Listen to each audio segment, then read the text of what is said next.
Assalamualaikum warahmatullahi wabarakatuh. Selamat pagi.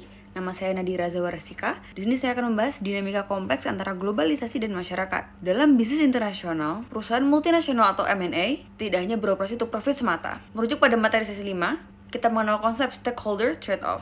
Manajer terjebak dalam posisi juggling atau menyeimbangkan kepentingan yang sering berbenturan antara shareholders yang menginginkan dividen tinggi dengan employee yang menuntut upah layak, serta society yang menuntut tanggung jawab lingkungan. Poinnya adalah, keberlangsungan jangka panjang perusahaan justru ditentukan oleh kemampuannya meminimalkan gesekan antara kepentingan ini, bukan hanya memuaskan satu pihak. Selanjutnya, mari kita bedah dampak ekonomi M&A. Di satu sisi, M&A membawakan modul dan teknologi ke host country, namun secara kritis kita harus mempertimbangkan adanya penyusutan bisnis lokal dengan adanya M&A. Tantangan terbesarnya adalah muncul terhadap perbedaan standar etika. Apakah kita akan menganut relativisme di mana kita mengikuti aturan lokal meskipun itu di bawah moral kebiasaan kita? Atau normativisme di mana kita memaksakan standar universal? Sebagai mahasiswa, saya berpendapat bahwa M&A harus memiliki standar internal moral yang kuat, karena hukum mungkin berbeda di tiap negara dan legal belum tentu etis.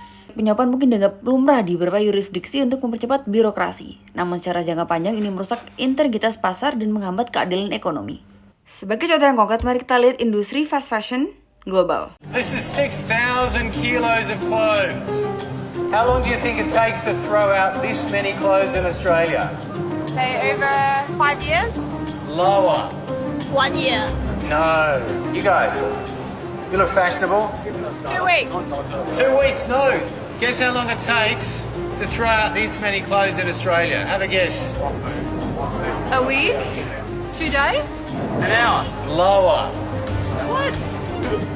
10 minutes. This is 10 minutes worth. The whole of Australia throws this out every 10 minutes. Wow. Jesus.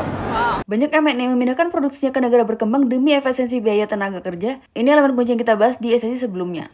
Namun seringkali terjadi eksploitasi buruh anak dan kondisi kerja yang tidak manusiawi. Di sini laporan Code of Conduct atau kode etik menjadi sangat vital. Sebuah M&A yang kredibel tidak hanya membuat kebajikan di atas kertas, tapi harus melakukan 4 dimensi aksi. Meretapkan kebijakan global, mengkomunikasikan ke seluruh rantai pasok hingga subkontraktor, memastikan implementasi di lapangan, dan melaporkan secara transparan kepada publik. Kegagalan dalam hal ini bukan hanya soal moral, tapi resiko bisnis nyata merupakan boikot konsumen dan jatuhnya nilai saham. Lalu apa solusinya? Perusahaan harus bergeser dari sekedar compliance menuju komitmen.